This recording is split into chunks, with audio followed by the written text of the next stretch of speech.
Nama saya Safitri dari kelas 12 Kompetensi Keahlian Teknik Komputer dan Jaringan.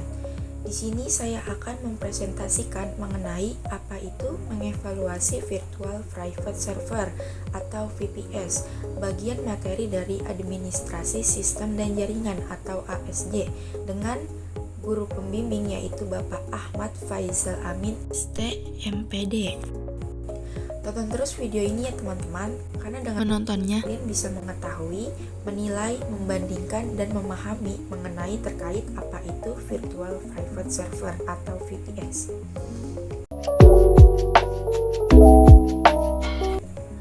Baiklah, yang pertama-tama saya akan menjelaskan pengertian terkait Virtual Private Server. Apa itu Virtual Private Server? Virtual Private Server atau VPS adalah teknologi server-side tentang sistem dan perangkat lunak yang memungkinkan sebuah mesin dengan kapasitas besar dibagi ke beberapa virtual mesin. Tiap virtual mesin ini melayani sistem operasi dan perangkat lunak secara mandiri dan dengan konfigurasi yang cepat. VPS adalah sebuah server fisik yang dibagi menjadi beberapa server virtual menggunakan teknologi virtuasi. VPS hanya bisa digunakan oleh satu user dan tidak dapat diganggu-gugat oleh user lainnya. Adapun jenis-jenis dari Virtual Private Server. Secara umum, VPS dibagi menjadi beberapa VM atau virtual mesin, diantaranya yaitu OpenVZ, yang kedua KVM atau Kernel Based Virtual Machine, yang ketiga HVM atau Hardware Virtual Machine, dan yang terakhir Hyper-V. Pengertian jenis VPS. OpenVZ adalah jenis VPS menggunakan sistem operasi yang bekerja pada share kernel yang bisa digunakan oleh website golongan menengah ke bawah. OpenVZ ini juga cenderung lebih rendah dari VPS lainnya. KVM atau Kernel Based Virtual Machine adalah salah satu VPS paling unggul. VPS ini dibandingkan dengan OpenVZ bisa langsung berinteraksi dengan hardware-nya, sedangkan OpenVZ harus menggunakan sistem operasi untuk dapat terhubung. HVM atau Hardware Virtual Machine. Pada dasarnya, virtualisasi HVM berada di tingkat kernel, bahkan juga membebaskan penggunaannya untuk menggunakan hardware secara penuh. Banyak juga website besar yang menyukai jenis VPS ini. Hyper-V adalah jenis virtualisasi VPS yang cocok untuk Windows. Namun, VPS ini lebih mahal dibandingkan dengan yang lain dan belum termasuk membayar lisensi Windows OS-nya. Selain jenis VPS juga memiliki prinsip dasar dalam beroperasi. Yang pertama yaitu VPS bekerja seperti sebuah server yang terpisah. Yang kedua, VPS memiliki proses user files dan menyediakan root access. Yang ketiga, setiap VPS memiliki IP address, port number, tables, filtering, dan routing rules sendiri. Yang keempat, VPS dapat melakukan konfigurasi file untuk sistem dan aplikasi software. Yang kelima, VPS dapat memiliki sistem libraries atau mengubah menjadi salah satu sistem libraries yang lain.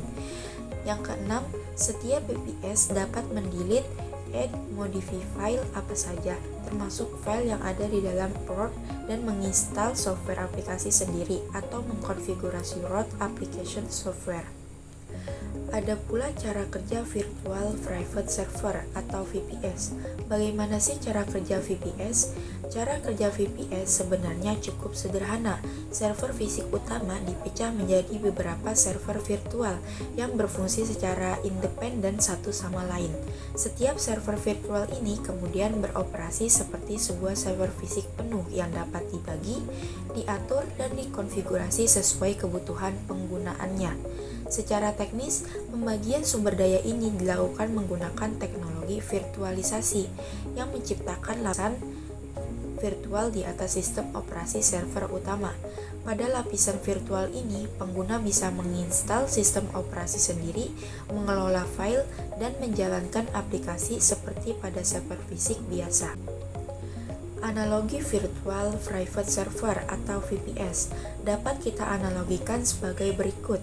Kalian membeli sebuah apartemen yang besar, Apartemen yang besar ini dapat kalian simpulkan sebagai server fisik.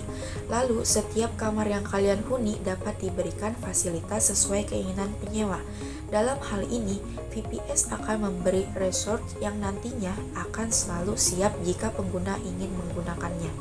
Adapun skabilitas dan fleksibilitas Virtual Private Server atau VPS. Yang pertama, skabilitas. Skabilitas, kemampuan untuk menyesuaikan sumber daya sesuai kebutuhan. Yang kedua yaitu fleksibilitas. Fleksibilitas, kebebasan untuk mengontrol dan menyesuaikan pengaturan server sesuai kebutuhan. Virtual Private Server atau VPS juga memiliki fungsi dalam beroperasi. Yang pertama yaitu hosting situs web. Fungsi utama VPS adalah untuk hosting situs web yang membutuhkan performa tinggi dan keamanan yang lebih baik. Yang kedua yaitu aplikasi berbasis cloud. VPS juga sangat berguna untuk aplikasi berbasis cloud yang memerlukan sumber daya besar dan stabil. Yang ketiga, server email. Menggunakan VPS sebagai server email memastikan bahwa kamu memiliki kontrol penuh terhadap email yang dikirim dan diterima. Yang keempat yaitu data backup. VPS dapat berfungsi sebagai tempat penyimpanan cadangan data yang aman dan terlindungi. Dengan menggunakan VPS, backup data dapat dilakukan secara berkala tanpa menggunakan operasional utama sistem. Selain fungsi, VPS juga memiliki kelebihan dan kekurangan. Kelebihan VPS: 1. Kontrol penuh. VPS memberikan akses root penuh sehingga kamu dapat mengatur server sesuai kebutuhan. Yang kedua, sumber daya terisolasi. Setiap pengguna memiliki alokasi sumber daya sendiri, tidak terganggu pengguna lain. Yang ketiga, performa tinggi. VPS memiliki performa lebih baik dibandingkan self-hosting. Yang keempat, keamanan lebih baik. Solusi sumber daya memberikan tingkat keamanan yang lebih tinggi.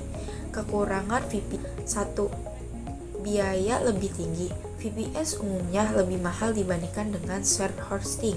Yang kedua, pengelolaan kompleks. Memerlukan pengetahuan teknis untuk mengelola VPS dengan efektif. Yang ketiga, tidak cocok untuk situs kecil, menjadi overkill untuk situs web kecil atau sederhana dengan trafik yang rendah. Pemilihan Virtual Private Server atau VPS. Dalam pemilihan Virtual Private Server atau VPS yang baik, harus memperhatikan beberapa hal berikut ini. Yang pertama yaitu backup HDD, yang ketiga sistem operasi, dan yang keempat yaitu lokasi. Adapun pengertiannya dalam pemilihan VPS. Yang pertama yaitu backup. Banyak orang yang menggunakan layanan VPS dalam mengembangkan bisnisnya untuk menyimpan data kliennya. Namun, banyak pula pembisnis yang tidak membackup data dengan benar. Yang kedua yaitu SSD. Salah satu hal yang perlu dipertimbangkan dalam memilih VPS untuk sistem atau website adalah hard disk yang digunakan. Saat ini, banyak penyedia VPS menggunakan SSD untuk mendukung server khusus. SSD dapat membaca data lebih cepat dari SATA dan SAS. Selain itu, kapasitas yang ditawarkan juga harus diperhatikan. Jika ruang disk yang disewa rendah saat situs web atau sistem Anda membutuhkan banyak ruang disk, VPS yang akan sewa mungkin dikenakan biaya oleh penyedia layanan Anda karena kemacetan. Yang ketiga yaitu sistem operasi. Hal ini yang perlu dipertimbangkan adalah OS yang disajikan. Sebagian besar server menggunakan Linux untuk menjalankan VPS. Linux adalah sistem operasi yang populer dibandingkan dengan sistem operasi lain. Namun, ada juga penyedia VPS yang menawarkan VPS murah dengan OS Windows. Cukup sesuaikan dengan kebutuhan Anda, apakah Anda ingin menggunakan Linux atau Windows. Yang keempat yaitu lokasi. Lokasi mempengaruhi koneksi antara klien dan server. Meski seringkali tidak menjadi masalah, beberapa pengguna mempertimbangkan faktor ini untuk mengurangi delay saat mengirim data dari server. Dan yang terakhir yaitu kesimpulan dari Virtual Private Server atau VPS. VPS adalah sebuah server fisik yang dibagi menjadi beberapa server virtual. VPS digunakan secara pribadi dan keseluruhan resource-nya hanya digunakan oleh satu pengguna saja.